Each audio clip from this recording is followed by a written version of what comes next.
எல்லாம் சொல்லுங்க, இழப்பதல்ல இழந்ததை திரும்ப பெறுவது.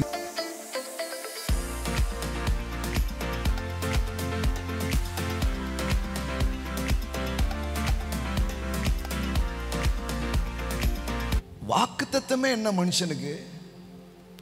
உலகத்தை சுதந்தரிப்பான். நிறைய கிறிஸ்தவங்களுக்கு இது தெரியாது பாருங்க. இந்த வெளிச்சமே இல்லாம உட்காந்துருக்கிறாங்க.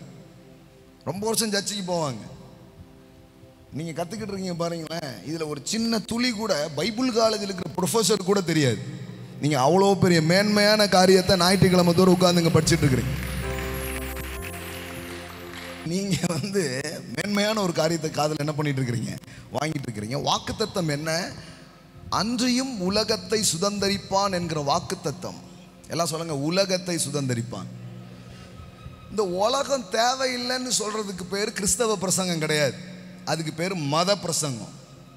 நீங்க எங்கேயாவது போயிருந்தீங்கன்னா உலகம் உலகம் வீடு வேண்டாம், ஒன்றும் வேண்டாம், அதுவும் வேண்டாம், மண்ணும் வேண்டாம், பொண்ணும் வேண்டாம், பொருளும் வேண்டாம், நீ உயிரோட இருக்கவே வேண்டாம், அதைத்தான் அப்படி சொல்லிட்டு இருப்பாங்க.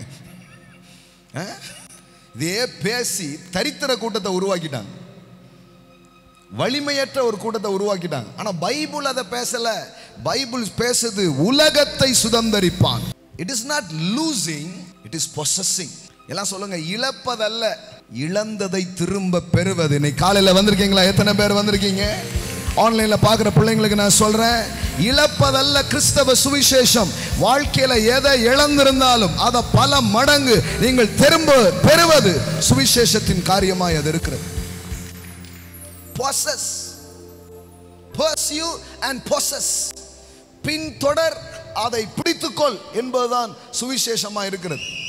ஆமென். அப்ப கவனிங்க, உலகத்தை உதறுவது கிடையாது. It's not in the Bible. But Christian ரிலீஜியன்ல இருக்கலாம். உதறிடணும், உனக்கு ஒன்று இருக்கக்கூடாது, நல்ல சட்டை போடாத, வீடு தேவையில்லை, ஒன்றும் தேவையில்லை, இதெல்லாம் முக்கியம் இல்லை அப்படின்னு மதம் வேணா பேசலாம். ஆனால் வேதவசனம் அப்படி பேசவில்லை. கடவுள் ஆதாம் இழந்து போயிட்டான். கடவுள் பார்க்குறாரு, யாராவது இருக்கீங்களா? மறுபடியும் உங்கள் பேருக்கு அதை மாற்றி தரணுமே. யார் இருக்கீங்க? ஆபிரகாமை கூப்பிட்டார். ஆபிரகாம், உங்க தாத்தா ஆதாம் விட்டாத, நீ பிடிச்சிருடா அப்படின்னு ஆபிரகாமுக்கு கடவுள் வாக்கு பண்ணுகிறார். எல்லாம் சொல்லுங்க, உலகத்தை சுதந்தரிப்பான்.